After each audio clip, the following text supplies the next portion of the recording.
পরক্রিয়া করলে পুরুষের শাস্তি হয়, নারীর শাস্তি হয় না। যেহেতু একটা পরক্রিয়া নারী এবং পুরুষ দুজনে মিলে করে, তাহলে শাস্তি দিতে হবে দুজনকেই। এই যে লিঙ্গ নিরপেক্ষ একটা দাবি, এই দাবিটা আমাদের আছে।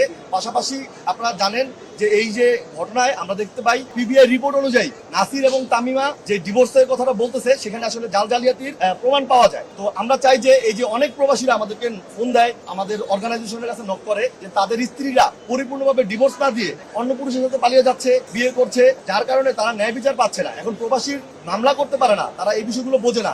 আমরা আজকের এই মানববন্ধনের অন্যতম উদ্দেশ্য হচ্ছে নাসির এবং তামিমাকে একটা দৃষ্টান্তমূলক শাস্তি দেওয়া গেলে অন্য পরক্রিয়াকারী যারা মহিলারা যারা ডিভোর্স প্রপারলি দিচ্ছে না, স্বামীর টাকা আত্মসাৎ করছে, তাদেরকেও শাস্তির আওতায় আনার জন্য পুরুষরা মামলা করতে উৎসাহী হবে। পাশাপাশি দেশে একটা ন্যায় বিচার প্রতিষ্ঠা হবে এবং সরকারের কাছে আমাদের আবেদন হচ্ছে যে একটা লিঙ্গ নিরপেক্ষ আইনের মাধ্যমে নারী পুরুষ যেই অপরাধ করবে তাদেরকে সমানভাবে লিঙ্গ বিবেচনা নয়, সমান শাস্তির আওতায় আনা হোক, এটা আমাদের দাবি।